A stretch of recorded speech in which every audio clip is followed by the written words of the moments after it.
Yeah, the YouTube have just come back. Apparently, my camera wasn't on, so I took it down and I brought it back on again. So, like I said, it's already Tuesday. Bank holiday titan. Tiwa Sabe Tiwa Konle Funwa. Our queen it is a coronation. Everybody's happy. Everybody's gone back to their base, and the reality continues to be done on so many people. Mukia must be.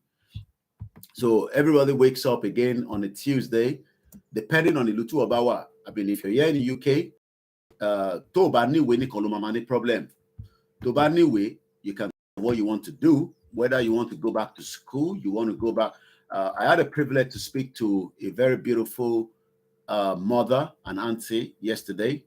I'm not going to tell you the position or where she works, but she works in a very, very good job here in UK. And we did engage for about almost half an hour. Good morning, everyone that have joined us. And during the course of our conversation, she told me that she went back to university at the age of 40 plus, probably about 44. University to study law.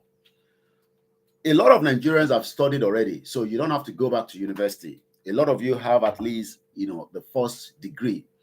So going back to university is not the question. But how do you maximize these, country called Nigeria? Sorry. How do you maximize this is the question. I mean, one, any Nigerians to go back to school, because a lot of you are well educated, We have been told that we are the most educated people, in the world. But what they've not told us is, how does that help me and you? How does that help me and you? We have studied, we have gone to university, we are well learned people. King Charles in Sonijo Mami, mi mam, mi abeba lo iman pe mamẹ. Òyìnbó tẹ́lómi ń sọnù wa, ó ju òyìnbó tí Prince Charles ń sọ lọ. But the reality is, ṣé gbogbo òyìnbó tí ẹ kọ́ ní university, how has that helped anybody? In reality, because àti gbọ́yìnbó, àti lọ sí school, àti kàwé, but how is that helping you? Because for 63 years, government could provide the basic things of life for everybody. Because government, we pay to look after gbogbo Kawa no wa look after our. But government will tell you look after it. Government fúnra rẹ̀ gan kò lè look after it. Ṣé government tó lè look after it? Báwo ló ṣe fi look after wa?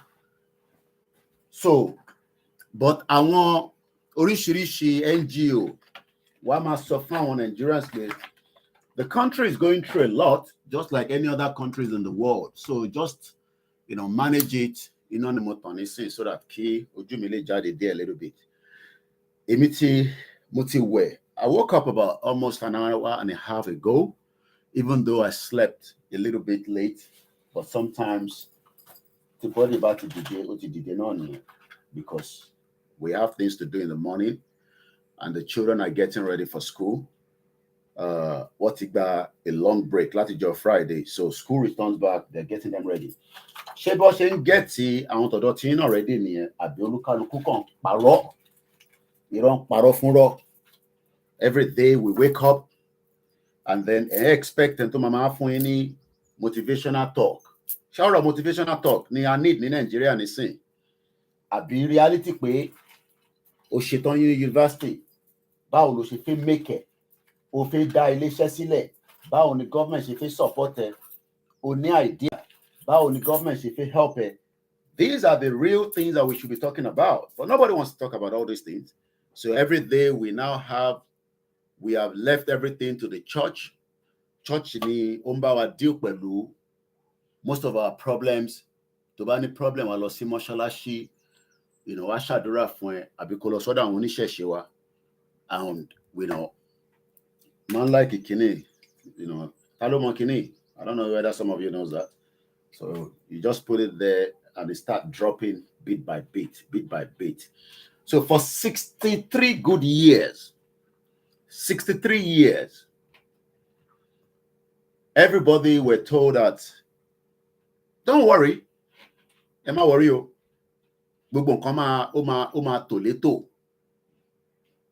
And that was in 1960.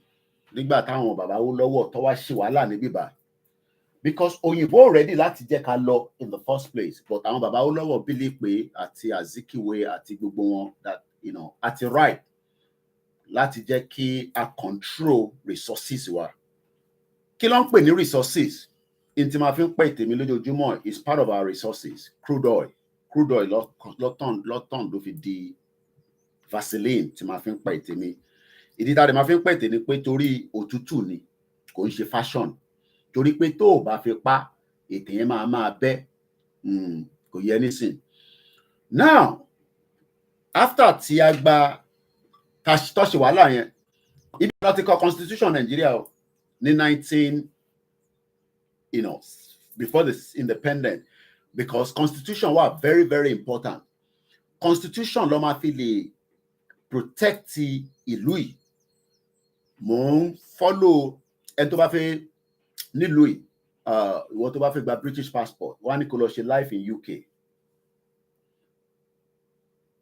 Mo wá ń ka life in UK yẹn lánàá.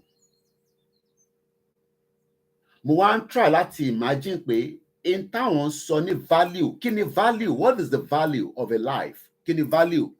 Value pé kò ní freedom. Ọ̀pọ̀lọpọ̀ wa tá wà nínú Nigeria lénìí, I'm not talking about àwa tá wà níta. Are you sure pé o ní freedom?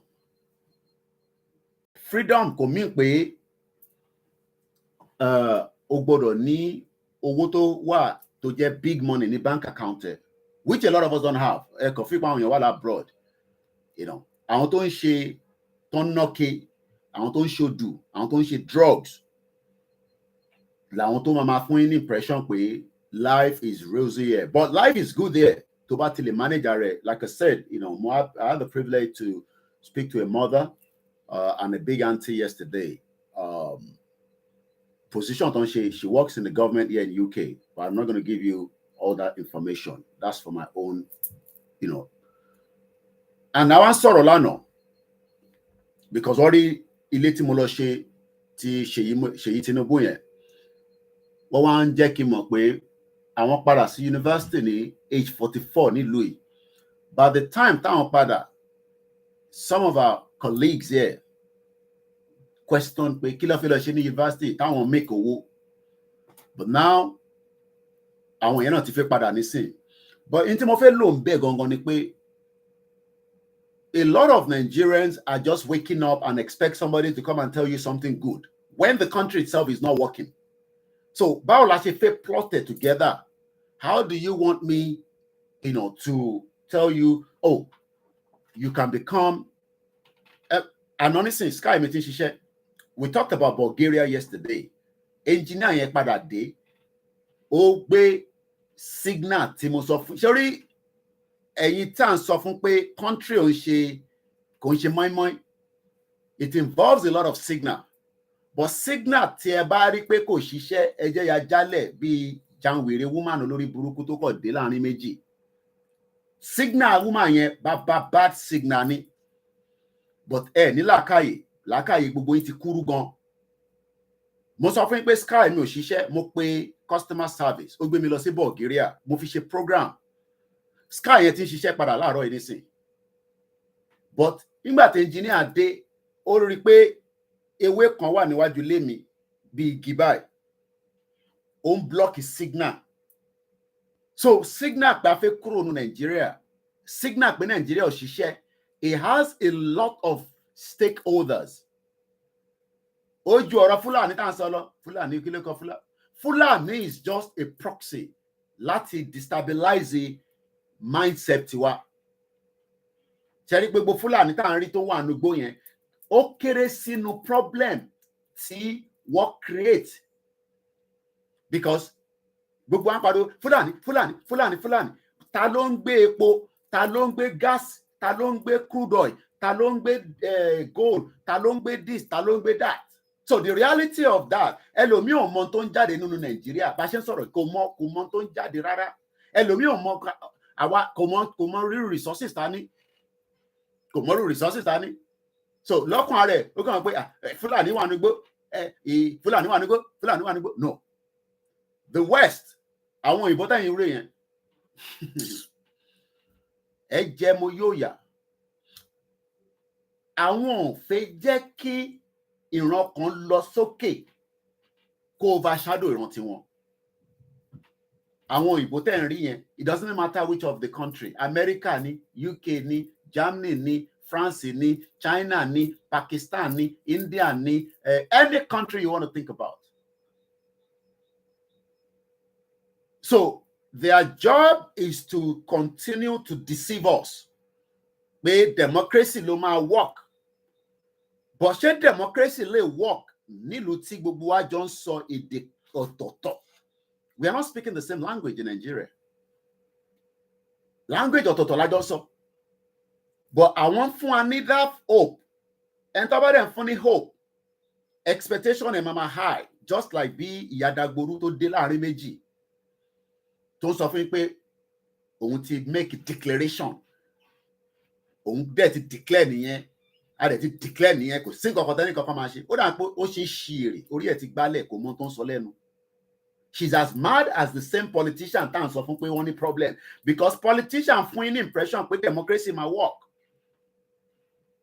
Ẹ jẹ́ ká lọ vote every 4 years. Ẹ jẹ́ ká lọ máa dìbò ọdún mẹ́rin. Ẹ ti ń dìbò yẹn láti 1999. Owó Nàìjíríà dẹ̀ wà dilapidated. Foreign reserve tí Ọbásanjọ́ fi sílẹ̀, which is about almost $51 billion. Lẹ́ni a ṣe ń sọ̀rọ̀ nísìn, ó ti wà ní $30-something billion. Owó tó fẹ́ fi run wọ̀ ní deficit wà. Kò dẹ̀ ń ṣe pé Nàìjíríà ò ní owó, but stakeholders ti pọ̀ jù. Stakeholders, àwọn tó ń di Nàìjíríà mú ní gbogbo ẹ̀gbẹ̀gbẹ́. Àwọn wo ni? Kò ń ṣe Fúlàní. Ṣé Fúlàní ló ń di Nàìjíríà mú ni? Mo mí pé in terms of the reality, ṣé Netherlands tó ń ra kòkó lọ́wọ́ wa nísìn, ṣé Fúlàní ni wọ́n? Netherlands tó ń ra kòkó, they are the biggest buyer of our cocoa. Ṣé Fúlàní ni wọ́n? They are not Fulanis. Ṣé China tó ń ra majority of our resources, táwọn gbé lọ sí factory, wọ́n lọ reproduce ẹ̀, wọ́n wá dá padà wá pẹ̀lú ship, kò cost wọn anything. Kí lẹ rò pé America ṣe ń lọ invest sí China tí wọ́n invest America àwọn náà ń pariwo lójoojúmọ́. Wọ́n ń jà fìtìfìtì pé gbogbo industry ẹ ti kó kúrò nínú America, ẹ ti kó lọ sí third world country, or àtẹ̀lé sọ pé third world country, but ẹ ti kó lọ sí cheap market. So more produce, China wà lára àwọn tó ń supply America ní ọjà tó pọ̀. The same thing ní UK, gbogbo alamọ tó ń pè ní pound shop as an example. Gbogbo ọjà tó wà nínú pound shop yẹn China ni. Kí ló dé tí UK ò máa produce ọjà yẹn láti fáwọn níṣẹ́ tó pọ̀ ní bíbá? And this is why we are saying to our people, ìwọ wá jí láàárọ̀, èmi náà ti gbàdúrà láàárọ̀ yìí, but mo gbàdúrà, but mo mọ̀ pé tí bá lọ sí káàkiri nísìn, màá ríṣẹ́ cleaner ṣe, basic, tí n bá ti lazy, kódà mo lè ṣe tó jẹ́ pé àwọn tó máa ń kó rubbish, but màá ní dignity nínú ẹ̀, màá ní value nínú ẹ̀. Value wo gangan ni wọ́n rí nínú Nàìjíríà? Kí ni value tó ń rí? O wá expect káwa máa jáde, o sọ mí di Fẹlá Dúró Tulè àbí Fẹlá Dúró tó yẹ àbí kí ló ń jẹ́? Káwa máa fún yín ní motivational kìíní láràárọ̀. O fẹ́ kí èmi máa jí láàárọ̀ kí wọ́n máa fún ẹ ní motivation. I can't do that, because the reality is ìlú tí mo fẹ́ fún ẹ ní motivation yẹn kò ṣiṣẹ́. Mo kí gbogbo ilé nǹkan sí lórí Instagram and everywhere. Ìlú tí òkè nísìn oní kí n fún ẹ ní motivation. Àwọn ọmọ tèmi nísìn wọ́n wẹ̀ lọ́wọ́ nísìn, wọ́n lọ sí school. Ó pẹ́ jù nínú ilé, a máa kúrò nínú ilé ní 7:30. Wọ́n lọ sí school láàárọ̀. Èyí tó bá lọ sí school, mo gbọ́dọ̀ ṣàlàyé fún teacher school yẹn pé ìdí tọ́mọ yóò ṣì ní wá nìyẹn. Ṣé bí ó ṣe rí nìyẹn? Ṣé bí bàbá Awólọ́wọ̀ ṣe fẹ́ nìyẹn? Adẹ̀ láwọn tó ní àwọn follow bàbá Awólọ́wọ̀, education bàbá Awólọ́wọ̀ làwọn jàǹfààní ẹ̀. Gbogbo àwọn olórí burúkú tẹ́ ń pè ní politician, àwọn èèyàn ṣe politician.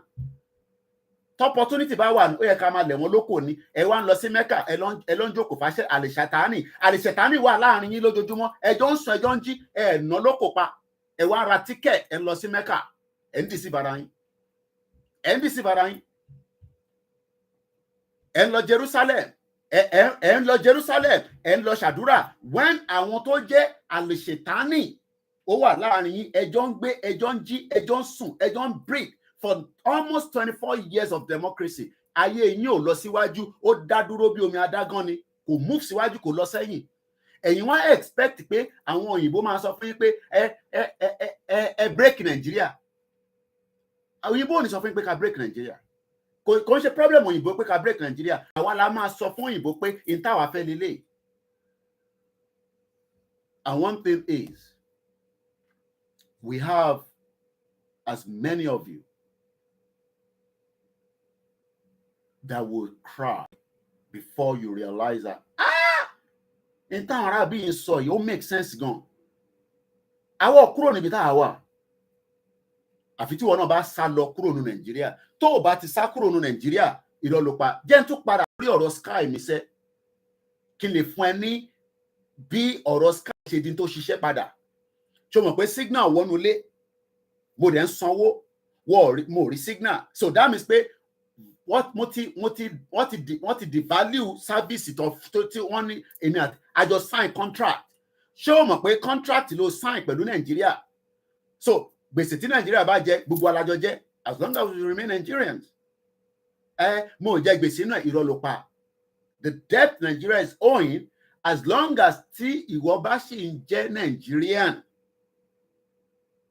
The way forward is for everybody to wake up and realize that that country is no longer visible. Visibility in Nigeria could work, but we still have Yoruba people tí wọ́n sọ pé ká ṣe sùúrù díẹ̀ ọmọ ìdí ṣèdí bẹ̀bẹ̀rẹ̀ ṣèbí Tinubu ti débẹ̀ nísìn káwọn kájọ máa wo náà kájọ máa wo tó fẹ́ ṣe because à ń sọ fún yín pé kò lè work. The existence of Nigeria is for the selfish interest. Ẹ lọ wo Dele Momodu page ẹ wo bí Wike ṣe play game pẹ̀lú àwọn PDP tó fún gbogbo power tó yẹ kó fún PDP ó kó fún APC. So it shows that they are all the same. They are all the same. So tẹ́ bá ń béèrè pé kí ni way forward? The way forward ni pé kí àwọn olóṣèlú wa ká jẹ́ kó mọ̀ pé ṣe rí tá bá ti lè lock àwọn olóṣèlú wa kò dìgbà tá bá pa wọ́n tá bá ti lè fún wọn ní pé that Nigeria ṣe àwọn ò ṣe mọ́ because àwọn ló ń represent yín. That is the way forward. Because they have represented every one of you for 24 years. And in 24 years, lọ síwájú, lọ sẹ́yìn, ojú kan láwà. Then let's call them and say to them that Nigeria tí ẹ̀yin fẹ́ ṣe yìí, àwọn ò ṣe mọ́. But how do I tell somebody in ojú ẹlẹ́gba tó ń jìyà tí mo dẹ̀ ń sọ fún pé ìyà tó ń jẹ yìí kò necessary pé kó jìyà. In táwa ní tó jẹ́ ọrọ̀ ajé ilẹ̀ Yorùbá, ó ju tìlú mi nílọ. Èmi ò tí travel tó pọ̀, but from the little knowledge that he gain lórí internet ICT information technology àti mọ̀ nísìn pé kò dìgbà tílùú bá tóbi fẹ̀rẹ̀gẹ̀dẹ̀. One country like that is Bulgaria. Ìwọ tó ń gbọ́ mi láàárọ̀ yìí nísìn èmi ò ní láti máa sọ fún ẹ pé ó yẹ kó níṣẹ́ lọ́wọ́. If Nigeria was working as an ICT ó yẹ kó jẹ́ pé wọ́n ní máa pè lánàá nísìn àdúgbò wo ló wà Ondo State local government èmi náà ń bọ̀ àjọ máa communicate wàá máa sọ fún mi pé ní òkè àkókò òun yọ sí àyí èyí ń jan báyìí kíní kan báyìí but ìwọ ló máa bá ń solve problem yẹn bèbí tó bá mi solve problem yẹn kò kúrò ní Bulgaria iṣẹ́ tiẹ̀ ni pé ó wo system ó remotely wọnú Sky yẹn dẹ̀ sọ fún pé lóòótọ́ kò sí signal ó dẹ̀ sọ fún mi pé kí n má worry àwọn máa book engineer ìgbà tí engineer dé kí lè engineer dé tó fi solve problem yẹn engineer wò ó ti di engineer mẹ́ta tó ti rán wá sínú ilé èyí tó wá lánàá di ẹlẹ́ẹ̀kẹta mo sọ fún ìyàwó mi pé wọ́n mọṣẹ́ jura wọn lọ because làákàyè àwọn méjì tó kọ́kọ́ wá ó kéré ìyẹn la ṣe tọ́ fún pé ẹ ṣe sùúrù way forward ni pé àwọn olóṣèlú àwọn politicians yìí láti house láti senate they are all born bastard olórí burúkú ni gbogbo wọn ara ẹ̀kọ́ ní kékeré máa dùn èmi àti kékeré máa dùn àjọ wà ní UK ní for the next 10 years kò ní kúrò nílùú yìí kó lo oògùn jùjú kò lè kúrò ní prison tó fi sí yẹn. Ọ̀rọ̀ mi ò yẹ. Kí Ike Ekeremadu kọ́ lọ bá ṣe jùjú tó lágbára jù, kò lè kúrò ní prison tó wà yẹn. Ó gbọ́dọ̀ ṣe 10 years yẹn nítorí pé George ti sọ pé 10 years ló máa ṣe. Á lo ìdajì ní prison, á lo ìdajì nínú ilé pẹ̀lú curfew lẹ́sẹ̀. That shows that they are not powerful. Ẹ̀yin lè rí wọn as the powerful people. But when the masses are not ready, when the masses are still saying that I fit play democracy, ẹ fẹ́ play democracy pẹ̀lú àwọn animalistic people tí wọ́n understand tó ń pè ní democracy. Wọ́n kọ́ take advantage pé military ti run government tí irú àwọn olórí burúkú MK Abiola tí wọ́n sponsor. Because olórí burúkú ni ọmọ àlè Yorùbá ni. Torí pé ó wà lára àwọn tó kó bá wa léèrè nísìn. Tá bá ń sọ̀rọ̀ MK Abiola, olórí burúkú ni. Kò ń ṣe olórí burúkú náà tó bá yẹ pé èèyàn dáadáa ni á tún gbérù ìyàwó burúkú dé sínú Yorùbá nation. Ṣé ẹ rí pé olórí burúkú family ni wọ́n? They are born bastard. Owó Samuel Doe ó wà lọ́wọ́ family MK Abiola, ẹni kọ́ jáde kọ́ parọ́ ẹ̀. Kọ́ sọ pé rọ́nà àpá mọ́ wọn. Owó Samuel Doe, owó ìlú kan tí Babangida ní kọ́ gbé fún Abiola, Tabiola gbé fún Simbi, Simbi gbé fún Kọ́lá, kọ́ gbówó jáde nísìnyí ọ̀rọ̀ owó gbé jáde. Ṣé rí pé ààrẹ ní olórí burúkú ìyá tó dé náà. So àwọn family kan wà olórí burúkú ṣọ̀pọ̀nà ni wọ́n, ó yẹ ká máa fi pè ràn wọ́n lọ́wọ́ ni. Èpè ló yẹ ká máa fi jí láràárọ̀ nítorí pé Abiola wà lára àwọn tó dìtẹ̀ bàbá Awólọ́wọ̀ tí kò tó bá jẹ́ pé Abiola support bàbá Awólọ́wọ̀ ni pẹ̀lú owó tó ní pẹ̀lú connection tó ní ni àti fọ́ Nàìjíríà ti pẹ́. Olórí burúkú ààrẹ ó wà lára àwọn tó kó bá wa nígbà tí engineer yẹn dé ó kọ́kọ́ access building yẹn ó ní igi èlò lẹ́sẹ̀kẹsẹ̀ ó ti gbàtẹ́ pé iṣẹ́ tó ń ṣe ni ó ní igi dọ́rọ́pọ̀ òun ló ń dìde igi tó bá dẹ̀ ti ń disturb èèyàn tẹ́ ẹ̀ bá ti gé then increase the pole which is what he did. Ó ní ṣàwàlà ní Bankoni mo níbẹ̀ ni Bankoni mi ni ó lọ sókè ó ní òkè á gbé síbí but màá fi pole gbé lọ sókè and I'll see if I can get the picture màá take picture yẹn láti ta ẹlẹ́rìí nǹkan tí mò ń sọ. Ó wá move sky tí wọ́n gbé sẹ́nu ọ̀nà tí igi dágbóró tó ti hold ẹ wá béèrè pé Yorùbá nation move forward. Báwo ló ṣe fẹ́ move forward nígbà tí ìyá dágbóró ti dé tó ń sọ fún yín pé n tí bàbá Akíntóyè ń sọ ó wà fake. Whereas the same olórí burúkú ọkọ ẹ̀ náà ló kó bá gbogbo ilẹ̀ Yorùbá léèrè nísìn nítorí pé ó ń ládìí àwọn military. Òun rò pé òun fẹ́ ní ambition. Ó rò pé òun fẹ́ ní ambition. Ìyẹn MK Abiola ni mò ń sọ. So ó wà against tí bàbá Awólọ́wọ̀ fẹ́ ṣe. So ó dìtẹ̀ bàbá Awólọ́wọ̀ kò jẹ́ kí bàbá Awólọ́wọ̀ rí ọ̀nà lọ. Torí pé gbogbo wa àwọn kan wà nísìn wọ́n ní owó nísìn ní fowó support Yorùbá ẹ má fowó support ẹ̀ tí ó bá dé stage kan owó ọ̀hún kan ẹ̀ ní kó jáde nínú Nàìjíríà. Ṣé rí Nàìjíríà tẹ́ ń wò yẹn kò ń ṣàwa nìkan là ń bínú. Àwa kò jẹ́ opportunity pé bàbá Awólọ́wọ̀ train wa torí ọlá bàbá Awólọ́wọ̀ là ń jẹ. Torí tí bàbá Awólọ́wọ̀ bá educate àwọn kan àwa náà lè máa wá educated but àwa ní idea láti fi media communicate. Àwọn ethnic group kọ̀ọ̀kan wà láàárín wa tó yẹ pé tó bá dá wàhálà sílẹ̀ apá àtàwa gan níka. Ṣebí torí pé Nàìjíríà sì ń function lójú àwọn kan wọ́n function even though báwa mọ̀ pé Nàìjíríà ó ti kò function but a lot of people think Nigeria is still functioning. Nígbà tí engineer yẹn dé ó ti rí pé igi yẹn ló ń disturb. But láti lè jẹ́ kí ó resolve problem yẹn ó ní òun máa fi sky yẹn òun máa fi sínú pole òun máa wá gbé pole yẹn sára ògiri. Ẹ mọ̀ pé ara ògiri yẹn pole yẹn máa nà sókè that means pé signal wọnú ilé. Ìyàwó mi wá ní ṣé gbogbo ọmọ ní pole ní mọ́tò kò ní engineer tó fẹ́ lọ sínú ilé èèyàn ó ti emphasize pé gbogbo problem ló máa bá níbẹ̀. Problem tá à ń sọ nínú Nàìjíríà kò ń ṣe problem tí Tinubu lè wá resolve within the next 8 years. Ó ju agbára Tinubu lọ. Yes, ó máa jẹ́ president. A máa pè ní president Tinubu. Á káàkiri, á lọ lórí presidential plane. Wá fún ní presidential welcome l'Amẹ́ríkà. Wá fún ní presidential welcome ní UK. But ṣó lè solve problem tó wà ní Nàìjíríà? Ṣó lè solve problem ilẹ̀ Yorùbá? Ṣó lè solve problem tó ń ràn wọ́n ní Ondo state, ní Èkìtì state, ní Kwara, ní Kogi, ní Ọ̀yọ́, ní Lagos, ní Ọ̀ṣun? Ṣó lè solve problem yẹn? Kò lè solve it because in tóyìnbó gbé fún gbogbo wa ní 1960 àti destroy it. whether àwa la destroy ẹni, whether Igbo ló destroy ẹni, gbogbo wa la ní lọ́wọ́. Because tabanika máa fi gbogbo ohun tó ṣẹlẹ̀ between 1960 tó fi jà Biafra, Yorùbá náà ní lọ́wọ́ nínú ẹ̀. But the most important thing ni pé nísìn tí wọ́n ní kó padà sí regional government, wọ́n wá ń tì wá gọ̀bọ̀, wọ́n ń tì wá gọ̀bọ̀. Military wá control wa tí àárí real government ṣe. Àárí real government ṣe. All we did was láàrin méjì, Shehu Shagari, ó ṣe díẹ̀, olórí burúkú Buhari, ó dé. Ṣé mọ̀ pé Buhari was trained here in UK? Ṣé mọ̀ pé Ọbásanjọ́ was trained here? Ibi báyìí ló ti ń train gbogbo wọn. Wọ́n ṣe wá ń disrespect democracy ní Nàìjíríà tí Buhari fi overthrow Shehu Shagari. Àwọn wo ló wà behind it? Àwọn wo ló sponsor? Àwọn ṣẹ́rí gbogbo kú tó ń ṣẹlẹ̀ l'Áfíríkà. A ti sọ fún yín, General Dombo, ẹ rántí fídíò tí máa ń play yẹn. So indication wà pé àwọn West tẹ̀yìn rí yẹn, bó ṣe pa Sam Lumumba, oríṣiríṣi àwọn tó ń jàjà yìí ló ti padà nù. Elédùmarè ló kàn fi iṣẹ́ ẹ̀ṣọ́ àwa ni.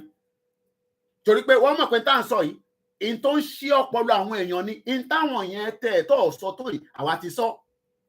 But tó ń wò pé, hey, kí táwọn bá eliminate boy, they eliminate me, message yẹn ṣì máa continue. So that's why they're very careful. Because kò ń ṣe pé ẹrù pé UK ò mọ ọ̀rí nǹkan tí mò ń ṣe ni. Ẹ̀yin lẹ́sẹ̀ máa lọ sọ fún UK pé nǹkan tí mò ń ṣe lélẹ̀. Wọ́n mọ̀ pé tá à ń ṣe yìí, in tó ń ṣí yín lọ́kàn kúrò lára Nàìjíríà ni. A dẹ̀ ń sọ fún yín pé Nàìjíríà ò lè work. Wọ́n sọ okay, wọ́n ní Commonwealth citizen ni wá. Ṣé wọ́n mọ̀ tó ń pè ní Commonwealth? Kí láǹfààní Commonwealth? Iṣẹ́ wo ni Commonwealth ń ṣe fún wa? But everybody tó ń béèrè pé kí ni way forward? The way forward is to tell the bastard Yoruba politician pé Nigeria yóò work fún wa.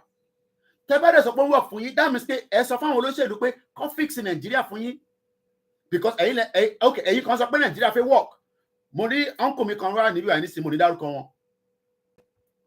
Àjọ wà ní UK ni, professor ni wọ́n. Tó bá sọ̀rọ̀ pé kí Nigeria kó work lórí medical, wọ́n ní planning. Wọ́n ti lọ sí Abuja, wọ́n ti sọ̀rọ̀, wọ́n ti ní kó ṣe policy, wọ́n ti ní kó ṣe this. They are not going to do that. Do you know why? Because tí Nigeria hospital bá ti ń ṣiṣẹ́, ṣé ìwọ rò pé ìwọ á kúrò ní Nigeria? Ìwọ tó ṣe nurse, máa gbọ́rọ̀ yìí o. Ìwọ tó study nursing tó yẹ pé mo rántí àǹtí mi kan ní Lantoro, because èmi gbé nílé wọn díẹ̀. She's a nurse. Ìwà wá ṣe nursing, Lantoro hospital dẹ̀ ń ṣiṣẹ́. Wọ́n sanwó fún ẹ, wọ́n san pension allowance, wọ́n san gbogbo benefit allowance. Wà wá kúrò ní Nàìjíríà, wà wá máa ṣe kíá ní UK. Torí pé àdàbí èdè ti mú yàn nìyẹn. Ó ti gbọ́ mi, àdàbí ìgbà tẹ́ pé èdè ti mú ẹ. But at the moment, àwọn professor ti lọ sí Nàìjíríà, ẹ jẹ́ ká ṣe báyìí. Báyìí lọ ṣe ń ṣe nǹkan, ẹ jẹ́ àgbé báyìí, ẹ jẹ́ àṣe báyìí. Tó bá sọ̀rọ̀ títí àwọn olórí burúkú tẹ̀ ń pè dá àwọn politician, àwọn parastatals, àwọn secretary kìnìkan, àwọn kìnìkan, they don't want it to work. Wàá kàn ti bàbá yẹn, ọwọ́ mi wà nísìn, professor ni wọ́n. Ibi bá lájọ wà, àtijọ́ pàdé dáadáa. And bẹ́ẹ̀ lọ. Because wọ́n make Nigeria pé is a country tó gbọ́dọ̀ ṣiṣẹ́. Àwọn kan máa bèèrè pé Koiki kí ló ń sọ lẹ́nu tó ní Nàìjíríà ò ṣiṣẹ́? Inú Nàìjíríà ni gbogbo àjọ wà. À ń jí lónú ẹ̀, à ń sùn nínú ẹ̀. Government ń run. Wàá bèèrè lọ́wọ́ rẹ̀ pé government wo ló run? Láti 24 years tó ti ń ṣe democracy, government wo ló run? How long ló take Dubai láti fi dìbì tí Dubai délé ni? Tí gbogbo yín fẹ́ lọ sí Dubai. Tó bá fún ẹ ní visa Dubai nísìn, ṣé o mọṣẹ́ táwọn èèyàn ń ṣe ní Dubai? O mọṣẹ́ tẹ́lẹ̀ omi ṣe? Oh my God. Sórí iṣẹ́ tó ń ṣe ní Dubai yẹn, tó bá jẹ́ pé àwa náà invest ní Nàìjíríà láti 24 years, a ní láti lọ Dubai. Ó jẹ́ káwọn foreigners máa wá sọ́dọ̀ tiwa, káwọn náà wá gbaṣẹ́, wá ṣiṣẹ́. Àwọn kan wá ní ẹ̀yin Yorùbá, ẹnu yóò kàn, ẹ̀yin Yorùbá, ẹ máa ń jà. Ṣé Ìjẹ̀bú máa bá Ògùn ṣiṣẹ́? Ṣé kìnìún kan máa bá ọ̀rọ̀ dẹ̀? Ọ̀rọ̀ tó lọ́pọlọ rárá. À ń sọ̀rọ̀ pé ká kọ́kọ́ bọ́ díẹ̀ kúrò nínú oko ẹrú, ká wá bára wa ṣe, ká bá máa bá wa ní coronation yẹn. Ẹ̀dẹ̀ bá wò dáadáa, èmi ṣe tún wò nígbà tí mo délé, èmi àti wife mi, ẹ mọ̀ pé mi wà ní gbòòrò. Tó bá dẹ̀ wà, èmi ò dẹ̀ nírú resources táwọn BBC ní, but ìgbà tí mo délé, ṣé o mọ̀ pé gbogbo àwọn tó ti ṣe prime minister Louis ló ń kíra wọn nígbà tó fẹ́ wọlé. John Major, Tony Blair, ìyẹn tẹ̀ ti dàgbà ó ti gbó, àti ìyàwó ẹ̀ Sherry Blair, Gordon Brown, mo mọ̀rúkọ ìyàwó ẹ̀, àti David Cameron àtọ̀rẹ́ mi dáadáa Boris Johnson, onírun yàbàyàbà. Let me say this. Sorry, Britain tó ń wò yìí, wọ́n mọ̀ pé bàbá Awólọ́wọ̀ ó ti pọ̀ sí gbogbo wa lára. Wọ́n mọ̀ tán pè ní Yorùbá. Wọ́n rẹ̀ mọ̀ pé jọ́ tí Yorùbá bá ti lè bọ́ láàrin Nàìjíríà yẹn, speed tá máa fi develop, ẹni tó bá ṣe wèrè ó máa lọ, bẹ́ẹ̀ mi tó bá ṣe wèrè ó máa lọ sẹ́wọ̀n. Kí lẹ rò pé kékeré máa ṣe lọ sẹ́wọ̀n? Because system is working, rule of law wà. Ọbásanjọ́ tó ṣe lágbára tó, mo sọ fún pé Ọbásanjọ́ ò ní agbára jack shit inú Africa bẹ́ẹ̀ nìkan ló ti ní sí. Ó kọ lẹ́tà sí UK, ṣó ó mú pàìpàì ni, ṣó mú gbanáyó ni, tó máa sọ fún UK, òfin UK pé kọ́ temper justice sí tíyàn ṣe tó wrong. Ṣé ipá Ọbásanjọ́ power yẹn kò ní. Ìyẹn la ṣe sọ fún yín pé these are not the people that you will rely on. Ọbásanjọ́ sọ̀rọ̀ kó bá ṣe, Ọbásanjọ́ ò lè ṣe nothing. Now, the way forward, torí àní pẹ́ láàárọ̀ ẹ̀, eléyìí ò dẹ̀ ṣe motivational talk, Yorùbá nation làwa dúró lé. Bàbá wa motivational talk lọ́sọ́dọ̀ ìfàlẹ́ dúró tó yìí, ó wà ń bẹ láàárọ̀ yìí nísìn. Lọ́sọ́dọ̀ bàbá Paul Adéfarasì, àwọn ṣọ́ọ̀ṣì yín, lọ́sọ́dọ̀ bàbá Gio Adébóyè, lọ́sọ́dọ̀ Kúmọ́jì, lọ́sọ́dọ̀ àwọn motivational tó máa parọ́ fún yín, lọ́sọ́dọ̀ ìyá àdúrà, ẹ máa lọ jẹ oúnjẹ níbẹ̀. The country you call Nigeria is winding down. Ojú ló pẹ́ sí. Àwọn kan ní ṣé ó máa pé lénìí, ṣé ó máa pín lọ́la. No, wọ́n má worry. Torí pínpín Nàìjíríà yẹn, ìwọ má worry. Torí ìjà tí ó sì máa wá láàárín Yorùbá politician àti Northern politician àti South East politician àti Middle Belt àti North West àti gbogbo wọn. Wá ra fire power fúnra wọn. Sórí tó ń lọ ní Sudan tí o kò rọra rí tó kọ explode yẹn, boom, ṣe mọ̀ pé ó tútù die down, àgbọ̀n kankan mọ́, ìjà yẹn sì ń lọ kò dúró. À ń bẹ Ọlọ́run pé kó má ṣẹlẹ̀ Nàìjíríà, but we must come on the round table quickly, moving it forward. Because tá a bá wá sórí ra, eléyìí ń sọ̀rọ̀ ìjà Ìgbòho, kò ń sọ̀rọ̀ ìjà Akíntóyè. Ìjà tí gbogbo àwa kan sì máa dìde pésẹ́ in tó ń lọ yìí ànígbà. Ìjà yẹn sì ń bọ̀. Whether we fight it today or we leave it for another day, wọ́n ní mọ̀jàmọ̀sá la fi mọ akíkanjú.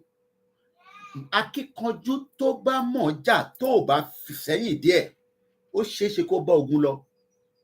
Òun lọ̀rọ̀ Nàìjíríà. Tinubu tó débẹ̀, òun náà fẹ́ twin àwọn kankan. Yeah, president ní power. No. Mr. Tinubu ẹ má bàbá. Ẹ mọ̀ pé àwọn Haúsá ti wà mẹ́ẹ̀ ti pẹ́ o. Ẹ ká Haúsá náà máa wẹ̀ ẹ́. Okay, ṣáà máa ṣe lọ. But there are some countries tó wà lágbàáyé. Àwọn ìlú kan wà lágbàáyé. Iṣẹ́ tí wọ́n ní pé kí ìlú kan kó wà kó destabilize, káwọn lè rí nǹkan jẹ nínú ẹ̀. Mo ní láti dárúkọ àwọn ìlú yẹn, gbogbo ilẹ̀ mọ̀ àwọn ìlú ẹ̀. Àbúrò dárúkọ àwọn waste time ara wa ni. Àwọn ìlú kan wà, their job is to destabilize that geographical part tẹ́ ń pè Nàìjíríà. That is their job, to destroy it. Ìyẹn la ṣe ń tètè sọ fún àwọn Yorùbá pé ṣe rí gbogbo ẹ jẹ́ ká ṣe sùúrù, Tinubu ló máa débẹ̀, ta ló dì mú? We have not hold it. Mo ń gbọ́ sí ẹ̀rí ìtẹ̀mọ́tẹ̀, mo gbọ́ tí ṣe lọ́ọ̀yà lẹ́kàn àbí kí ló ń sọ. Ó yàn kó ọ̀bọ̀ máa yẹn, ó yàn kó ó ti mad. Ó ń sọ̀rọ̀ New Nigeria. Àwọn máa lérò àwọn Tinubu lọ. Ẹ̀fẹ̀ New Nigeria o. Nigeria is just not the visibility pé Nigeria máa ṣiṣẹ́ is just too late. Visibility yẹn ó ti late because time tó yẹ kó ṣiṣẹ́ nígbà tó wọ democracy yẹn lé ẹ̀ka ti máa rí that transformation. But in tó ṣe ni pé wọ́n accept document tí kò jẹ́ kó accept. Tó bá dẹ̀ ti lè accept the wrong document, that is the end of it. That is the 1999 constitution. Constitution yẹn ló fi ń gbé ẹ lọ sí court. Constitution yẹn ló fi ń ṣe pé tí tọ́lọ́pàá bá dá ò dúró nísìn, á fi constitution yẹn á fi oppress ìwọ, but that same constitution wọ́n lè fi oppress Fẹ́mi Káyọ̀dé. Ẹ mọjọ́ tó ti ń ṣe kéèsì FFK tó ń lọ sí court, wọ́n ì tí dájọ́ yẹn. FFK nísìn ó dà pé gbà tí Jonathan wà níbẹ̀ ló ṣiṣẹ́. Jonathan left in 2015. That means pé wọ́n ti ń ṣẹjọ́ FFK for the last 8 years. So ìjọ ògùn ló fẹ́ parí kéèsì FFK. He is a criminal because Amechi jáde kò dẹ̀ ti deny ẹ̀. Amechi ni wọ́n fún ní owó kó ṣe airport, and tó bá jẹ́ kó rí airport yẹn ṣe ni airport yẹn á máa lò fún cargo airport, á máa dé síbẹ̀, á máa rẹ̀ síbẹ̀. And this is all that is happening within the territory or the geographical part of Nigeria. But one thing I can tell everybody is, last, everybody might get breakfast. Everybody. Àtẹni tó wà nílé, àtàwọn tá wà níta, àtẹni tó wà lẹ́yìn odi, mo kí n bá wa Pastor Emmanuel. Ibikíbi tó lúkàlùkù wá bá wà, I might get breakfast. Sórí breakfast yẹn, ó wá ní different grade. Àwọn kan máa jẹ pancake, àwọn kan máa jẹ ẹ̀bà, àwọn kan máa jẹ kọ́kọ́rẹ́, àwọn kan máa mu ògì, àwọn kan máa mu gàrí. Òun lọ̀rọ̀ tó wà nílẹ̀. One thing is, Nigeria is not the country. For 63 years, we were told lies. And that lies built for 63 years. No talk about independence. But independence here was not okay from West. Ṣé yìí fi pé òyìnbó tó fún wa ní independent nígbà tó fún wa yẹn, ṣé fi pé wọ́n yọ́nú sí wa délẹ̀? Ṣé yìí fi pé wọ́n yọ́nú sí wa délẹ̀? Ṣé Britain kò mọ̀ pé 1960 tó fún wa tí a fi lọ sí regional government kọ́ là ń lò lénìí? Àwọn ṣe máa enforce pé no, ìdí tá a ṣe fún yín ní regional government ni pé kí peace lè wà láàrin gbogbo yín. Àwọn ṣe máa bá wa sọ̀rọ̀ bẹ́ẹ̀, because purpose tí a fi tó fi jókòó ìjókòó ní 1957, 58, 59 ká fi lọ sí independent tí wọ́n jókòó ní Lancaster House. Ọlọ́run ló mọ iye tí wọ́n mú.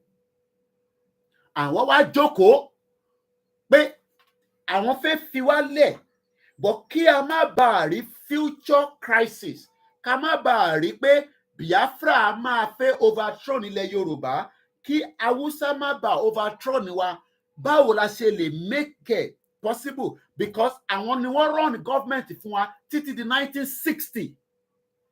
Britain ni ó run government fún wa. Wọ́n kàn lo àwọn Nigerians láti fi run operation yẹn, but àwọn ló ní governor administrator tí Lugard fi ṣe èyí tó fi ṣe ní 1914 amalgamation. So Britain ló control Nigeria láti 1914, even though they've been with us before 1914. But let's leave it from 1914, because 1914 what change the narrative. Ìdí tí gbogbo àṣẹ ń pariwo lójú nísìn ni pé àwọn ló change the narrative, àwọn ló change the borderline, àwọn ló kó gbogbo tí kò ń ṣe tiwa, wọ́n kó fún north, in tó ń ṣe ti north, wọ́n kó fún wa, wọ́n ní ká wọnú ara wa. Because nígbà tí wọ́n dé, wọ́n bá wa ní separate ni.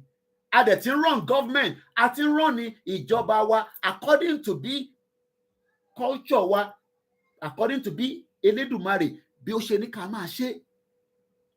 But kí ló dé tán? A gbà wọ́n lálejò. Àwọn á decide pé no. And gbogbo reason tó ṣe torí 1914 yẹn, àwọn olórí burúkú north wọ́n rí ṣe níbẹ̀. Wọ́n jẹ gbèsè ju kí ló dálẹ̀ lọ. Gbogbo owó tí wọ́n dẹ̀ ń pa UK ló ń gbé wá.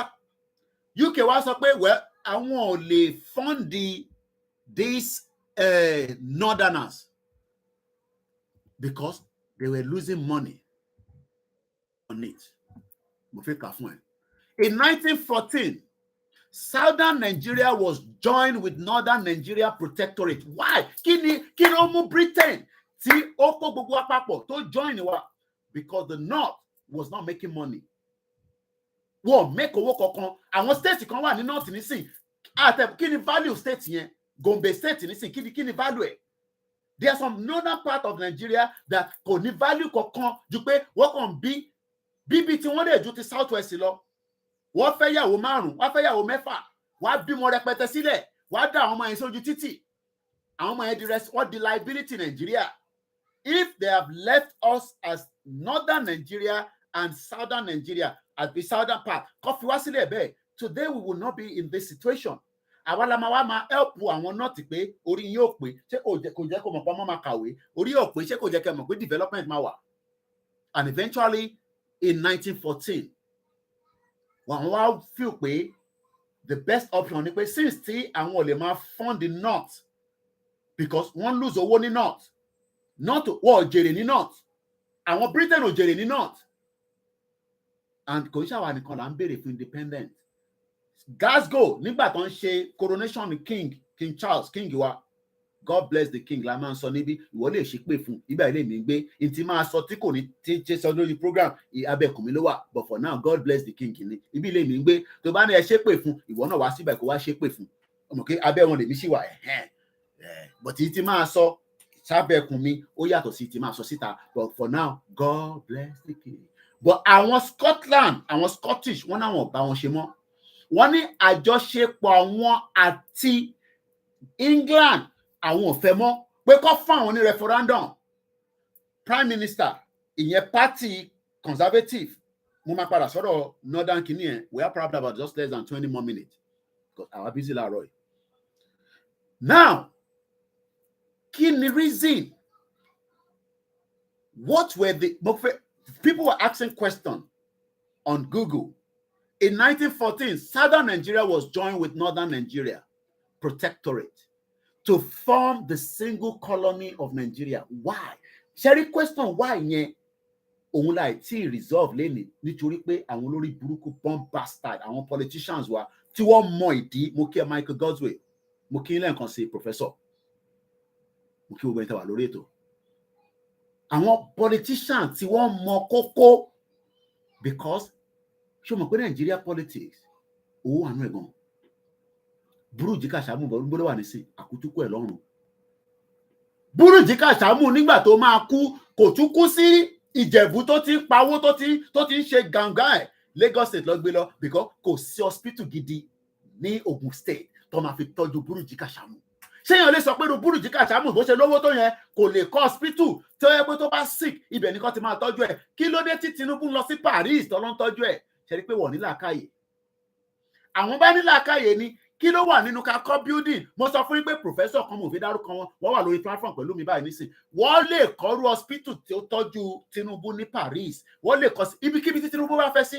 Kódà ó lè kọ́ sórí omi tó yẹ pé tó bá máa débẹ̀ helicopter ni ìwọ ní lè débẹ̀ láti lọ fẹ́ gba ìwòsàn.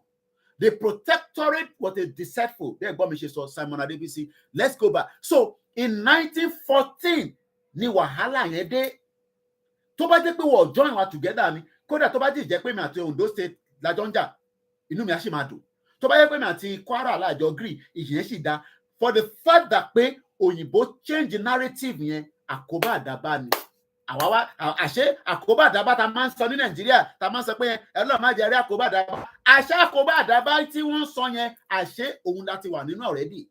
Ẹ̀hùn kí tó bá ń kọjá, Awúsá máa sọ pé Ọlọ́run má jẹ́ rí àkóbá àdábá. Gbogbo wa ti wà nínú àkóbá àdábá láti 1914. Àkóbá àdábá láti wà nínú ẹ̀ láti 1914, but ẹnu àwọn málà láti ń gbọ́ because kí ń gbọ́ lẹ́nu Yorùbá. But nísìnyí Yorùbá náà ti ń sọ Ọlọ́run ẹ ṣàánú mi o. Ojoojúmọ́ làwọn èèyàn wá sórí social media. Mo rí gẹ̀ kan lórí Koko Foundation. Ẹsẹ̀ Ọlọ́run ló mọ tó ṣe lẹ́sẹ̀. Èlò ló fẹ́ cost ọmọ yẹn kó fi fix ẹsẹ̀ ọmọ yẹn. Ọmọ Yorùbá ni ó ń sunkún, ó wà lórí Koko Foundation. Irú yẹn lẹ fẹ́ ká máa ṣe, orí yín ẹ̀ ń ṣí èrè ni mo sọ fún yín. You are all mad. Ẹ fẹ́ kí mi máa jáde, ẹ máa raise owó fún yàn kan. Ìjọ la fẹ́ máa ṣe yẹn dà. Bá kódà ẹni tẹ fún lówó lẹ́nìí, kẹ fún ní 10 million, ó tún padà bọ̀ ní next year. Nítorí pé inflation máa gbọ́wọ́ yẹn kúrò lọ́wọ́ ẹ̀ because the system is not working. Gbogbo ìtàwọn Koko Foundation ṣe is a waste of time. But ibẹ̀ làwọn ti ń jẹ. It's a waste of time. Waste of time ni kò lè solve problem tó wà nílẹ̀. Now, the unification was done for economic reason. economic reason olórí burúkú Britain yìí olórí burúkú ni bẹ́ẹ̀ ni àwọn ni torí pé economic reason pé àwọn lose owó ní north àwọn lè máa fund the north táwọn lose owó àwa wá sọ fún wọn pé Nàìjíríà ò ní work ọ̀dẹ̀ òmùgọ̀ wọ́n sọ pé Nàìjíríà máa work àwọn Britain gan mọ̀ pé Nàìjíríà ò ní work Nàìjíríà máa work ni wọ́n fi sílẹ̀ bó ṣe wà ni wọ́n yọ kúrò èmi sọ fún pé Nàìjíríà ò lè work àwọn British government mọ̀ pé Nàìjíríà ò lè work bí wọ́n gbé Obama wọ́n gbé Bill Clinton kọ́kọ́ gbogbo president àgbáyé kẹ́kọ̀ọ́ sínú Nàìjíríà kò lè work nítorí pé ní 1914 olórí burúkú wọn náà mọ̀ pé kò lè work ìwọ wá ń sọ nísìnyí pé ní 2023 Nàìjíríà máa work ó ń ṣí èrè ni mo sọ fún ẹsẹ you are fucking crazy orí ò pé rárá mo sọ fún ẹ pé Britain ní 1914 wọ́n sọ fún wa pé Nàìjíríà ò ní work fáwọn ni wọ́n ṣe kó gbogbo àpapọ̀ àwọn ò ṣe fi north sílẹ̀ wọ́n ṣe fi gbogbo wa sílẹ̀ wọ́n ò fi wá sílẹ̀ wọ́n kó gbogbo àpapọ̀ ó wá dé ní nísìn àwọn máa ń pariwo bàbá kí tó yẹ jáde ẹ wá ní bàbá yàn mọ́ tó ń sọ ẹ wá ń sọ pé ẹ wá new Nigeria ẹ ti máàdì sórí ẹ máa wá new Nigeria kọ́ new Nigeria mi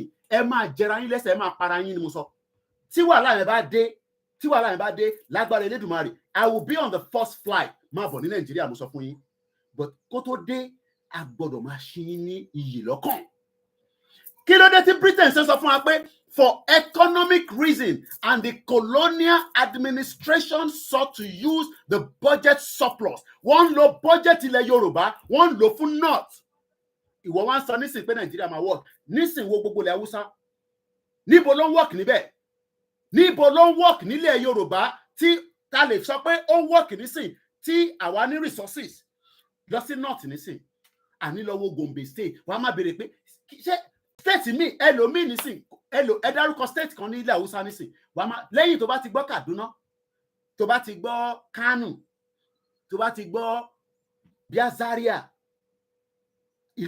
state wo ló tún kù you will realize that wàá tẹ̀ máa béèrè pé Zamfara wàá máa béèrè pé state àwọn state yìí kí ló ń ṣe nínú state yẹn gangan náà no kí ló ń ṣe that's why they are coming in trailer load tó fi ń bọ̀ nílẹ̀ Yorùbá but àwọn Igbo là ń point finger sí do you know the trailer load tó fi ń kó àwọn Hausa wá because they are Nigerians wọ́n ní right láti dé anywhere wọ́n ní right láti move sí any part of Nigeria the longer tá bá ṣì wà ní Nigeria that is going to continue now if Britain máa ń bọ̀ pé ní 1914 àwọn lose owó wọ́n wá sọ fáwọn pé kí gbogbo wa wà together nísìn ká máa ṣe democracy even though pé in tí gbogbo wa jọ agree ní Lancaster House which is about an hour away from my house in tí wọ́n jókòó tó agree ni pé for that unity to continue for that love to continue ẹ lọ through regional government so that kólúkàlùkù control resources tiẹ̀ but ẹ wá máa sanwó kan sí center kí center yẹn wá wà níbẹ̀ and that went ahead Sokoto kí ló ń ṣe ní Sokoto kí ló wà ní Sokoto Maiduguri kí ló wà ní gbogbo àwọn bẹ́ẹ̀ waste of time now mo tún padà sí 1914 ìdí gangan tí Britain ṣe kó gbogbo wa papọ̀ it was for economic reason ṣé economic reason kọ́ ni problem Nigeria nìsín why is Nigeria not working because we thought we had money à ń ṣòwò yàrá yòlò ìgbà tí epo tarí epo àmọ́ tá a máa fowó ṣe owó yẹn ti pọ̀ jù àmọ́ tá a fẹ́ fowó ṣe and today everybody is now eating the breakfast ẹni tẹ́ ẹ kó padà lólé tó wà lábroad ẹni tó wà nílé kò ṣe oríire kò lọ síwájú kò lọ sẹ́yìn but the reason ìdí pàtàkì gangan tí Britain fi kó gbogbo wa papọ̀ is for economic reason now báwo la ṣe fẹ́ unbundle this problem òun là ń try láti resolve but àwọn olóṣèlú wa sọ fún wa pé no àwọn ò fẹ́ ká resolve ẹ jẹ́ ká máa continue knowing fully well pé problem yẹn fúnra rẹ̀ gan Britain náà result because tí Britain bá result ni kí ló kó gbogbo wa papọ̀ fún Britain should have invested there kí ló dé tí Britain kò invest owó sí northern part of Nigeria nígbà yẹn kí ló dé tí Britain ò invest owó sí northern part of Nigeria kí ló dé tí wọ́n invest owó yẹn síbẹ̀ kí ló dé táwọn ṣe sá tí wọ́n kó responsibility yẹn lé southern part of Nigeria lọ́rùn torí pé àwọn smart àwọn ò fẹ́ fi owó tí wọ́n ṣe wàhálà owó tilẹ̀ Yorùbá wọ́n ní ká máa fi run ní north that was in 1914 kò wá wo láti 1914 that's about almost 108 years if not going to about 109 years today we are still using owó ilẹ̀ Yorùbá a fi ń sort the problem tó wà ní north. Torí pé situation yẹn, torí pé a lè bọ́ nínú ẹ̀. Torí pé a lè bọ́ nínú situation room yẹn nítorí pé Britain fúnra ara wọn tó colonize wa, àwọn gan fúnra ara wọn sá fún north nítorí pé for reason. Ìyẹn làwa wá mú, làwa ń pọ́nlé, là ń sọ pé ká lọ ká máa kúrò nínú Nàìjíríà, lẹ́yìn sọ fún wa pé Nàìjíríà máa work kájọ máa ṣe politics ẹ̀ bàtàmàlà àti gbẹ̀gìrì tẹ́ ń ṣe. Yes, I'm on the program. How are you? Good morning. You ready for school? Love you. Àbúrò mo yẹ nísìn. Àwa wá ń sọ fún yín pé the same problem tí Britain sá fún, òun làwa wá endorse, òun làwa wá love, òun làwa wá sọ pé àti wà together. Àbúrò mo yẹ nísìn. Ìyẹn làwa wá kóra wa papọ̀. La ṣe wá sọ pé ẹ jẹ́ ká wind down situation room yìí. A ní láti yìnbọn fúnra wa, a ní láti bára wa jà, a ní láti para wa. The same way tọ́wọ́ sórí round table ní 1957, 58, 59. If it's going to take us 3 years láti padà sórí that same round table, láti wá ṣègbéyẹ̀wò ká wá dissolve Nigeria, why not? Why not? Why not? I will take it 3 years, I will take it 2 years, I will take it 1 year. It does not matter. As long as the mission yẹn bá ti jẹ́ fún pé a fẹ́ dissolve Nigeria, but a fẹ́ jẹ́ kó di tí ó máa di gbàgbós bí tara Sudan. But ẹ bá wá ní ẹ̀fẹ́ yẹn, tá bá sọ pé àfẹ́ yẹn, it's okay. Àfẹ́ yẹn àbí, but ẹ fẹ́ marginalize àwọn ará Igbo àti mad gbogbo wa. Ẹ fẹ́ jẹ́ kí Igbo ṣì wà láàrin wa kájọ máa gbé together, but ẹ fẹ́ jẹ́ kó di president in Nigeria. Gbogbo wa mad, àtèmi àtẹ̀yin, we are all mad. Mad people ní gbogbo wa.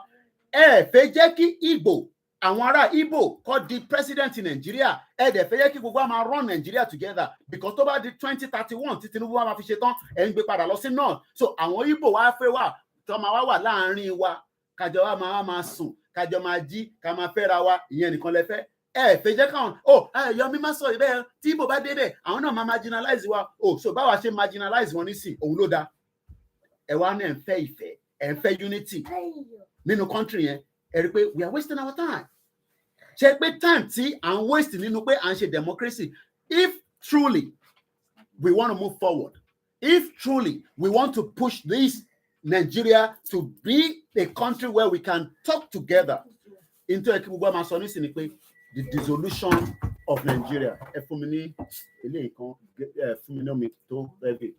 Give me water, mú mi wá fún mi. Lẹ́kọ̀ọ́ oúnjẹ abọ́lá tó nǹkan. À ní pẹ́ parí ètò ẹ̀kú díẹ̀. Ẹ ti gbọ́dọ̀ mi yé. If truly gbogbo 4 years tó fi ń run ní politics ẹ̀ bàtàmàlà tí ṣé bàbá olórí burúkú máa ń ṣàǹfààní Fulani man níbi tí àtẹ̀ nílàkàyè èèyàn kan dé láti Fulani ó migrate wá sọ́dọ̀ wa, bàbá ẹ̀ ló migrate ó wá gbé lọ́dọ̀ wa, ó bí ṣé bàbá sí Nàìjíríà, ó dẹ̀ di president. Àbí bẹ́ẹ̀ kọ́, ṣé bàbá ti lọ nísìn, Yorùbá person wà níbẹ̀. So tí Yorùbá bá ṣe tán, so kó tún padà sí north, tí north bá ṣe tán, ẹ wá pé wá sọ́dọ̀ Igbo àbí ojú gbogbo ló máa ṣe. But we are all deceiver. Now ẹ jẹ́ ká padà sí what were the effect? These are questions that people are asking. What were the effect of the amalgamation of Nigeria in 1914? Kí ni effect ẹ̀? Kí ni pa? Because tá bá sọ pé effect, EFFECTS. Kí ni effect ẹ̀ lára Nigerian, lára Nigerians? Because as Nigerians as we are ní value kankan. We don't have any value. Hey, Yomi má sọ bẹ́ẹ̀ o, àwọn máa rí tí wá sábẹ̀ tó wá kọrin o. Do you know? Don't come here. Eh? Okay, but you're going to school now. So Mama TV does. Yeah, take. You only have about 15 minutes. Àbúrò mi yé nísìn. Gbogbo pé tí wá sábẹ̀ jọ kọrin yẹn. Do you know that there are so many Nigerians here? Wọ́n mọ̀ mí báyìí. Ìmí tó wọlé dé kò tí rí ìwé sort out. Kí ló dé tí Britain ò ṣe pé Nigeria yẹn pé come here. Àwa la colonize yín. Àwa la colonize ní 1914. Ò níwèé. À fún ẹ níwèé wà máa ṣiṣẹ́. They are not going to do that.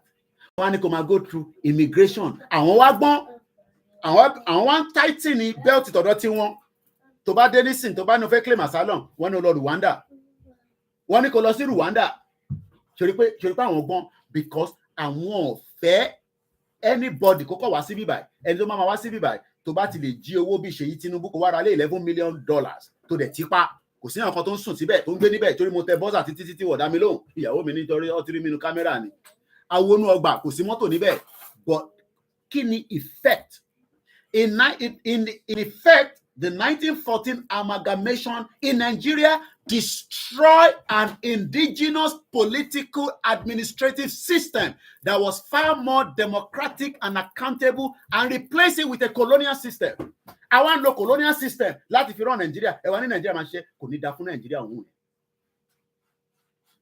Òyìnbó change our indigenous people ní 1914. Wọ́n yọ indigenous yẹn, wọ́n gba sẹ́gbẹ̀ẹ́, wọ́n ní kò mátà mọ́, but nígbà tó máa ṣe coronation ní King Charles, God bless King, wọ́n wá gbé òkúta kan wá láti Edinburgh, òkúta tí ìyá ẹ̀ lò ní 1952 tí ó ní spiritual intocation lára. Àwọn ará ṣọ́ọ̀ṣì wá wọ aṣọ ṣọ́ọ̀ṣì garment, wọ́n wá dúró láìbẹ̀, wọ́n wá ń ṣàdúrà fókúta. Ìwọ wá ń sọ fún wa pé òkúta tó wà ní gbogbo ilẹ̀ Yorùbá tí àwa náà ń bọ pé kò ní dá fún ẹ ni mo sọ fún ẹ. Born bastard ní gbogbo yín. Ìwọ wá ń sọ fún àwa pé òkúta ilẹ̀ Yorùbá, àwọn òòṣà tiwa pé ká má máa ṣe mọ́, ká dùnú, ká sọ́nù. Àwọn wá wọ gámẹ́ǹtì church nínú Church of Abbey. Mo máa lọ síbẹ̀. Kọ́lọ̀ fún mi ní àlàáfíà. Wíìkì yìí gbogbo nǹkan ti die down. Màá lọ fi church yẹn wọ̀n ẹ́. Àwọn wá gbé òkúta yẹn 152 kg lòkúta yẹn. Wọ́n wá gbé òkúta yẹn wá. Kó tó gbé òkúta yẹn kúrò, wọ́n ṣe ètùtù sí lára. Ìyàwó mi lánàá sọ pé ṣé mo mọ̀ pé kíní tí ọba gbé dání yẹn, kíní kan tó dàbí bí kíní kan lọ́pẹ́, kíní kan OBS or something, I can't remember. Ṣé mo pé igbá ni kíní yẹn? Bọ̀ ọkọ̀ ti carve, ọgbẹ́ cross lé lórí. Ẹ̀rí kíní kan tí ó dà pé òróró kíní kan ló wà nú ẹ̀. Igbá ni. Ó mọ̀ pé igbá ni. Àwọn wá gbé òkúta yẹn wá. Now, àwọn wọn wá ń pè ní indigenous people. Hausa fúnra wọn indigenous ni wọn. Yorùbá indigenous. Igbo indigenous. Olúkálùkù wá jẹ́ indigenous ní gbogbo ibi tí Elédùmarè fi wá sí within that geographical area. Britain wá yọ kúrò, wọ́n wá gbá indigenous kúrò, wọ́n wá fún wa ní their own colonial system of government that was wholly undemocratic and lacked any kind of accountability. Lẹ́yìn nísìn, ṣé gọ́ọ̀mẹ̀ntì Britain máa mọ̀ pé wọ́n máa náwọn mọ̀ pé Ṣèyí Tinubu kọ́ ló nílé yẹn? Ṣé wọ́n máa béèrè pé níbo ni Ṣèyí Tinubu ti rówó? Tó bá jẹ́ pé èmi ni mo fi $11 million ní ìlú nísìn sínú àkáǹtì mi, olórí burúkú bank máa lé mi mú. Ṣé rí pé they are born bastard? Torí wọ́n tó wà ń dé, ẹ sunkún ni mo sọ fún yín. Ẹ sun ẹ̀jẹ̀ ẹ̀ ní rí ẹni tó máa bá yín fi aṣọ tó máa bá yín yọ kúrò. Ẹ á sọ títọ́ fún yín, ẹnẹ́mi ni mo mọ̀ tí mo sọ. Ẹ sunkún. Bàbá kí tó yẹn sọ fún yín, Ìgbòho sọ fún yín, gbogbo àwọn mídíà sọ fún yín pé àní Nàìjíríà ti kó bá gbogbo wa. Ẹ sunkún. As I leave you in the hands of Elédùmarè, we are the indigenous people. Ó pẹ́ bóyá ni. In tó máa fọ́ Nàìjíríà, ó ń súnmọ́ bọ̀ díẹ̀díẹ̀. Have a very good afternoon.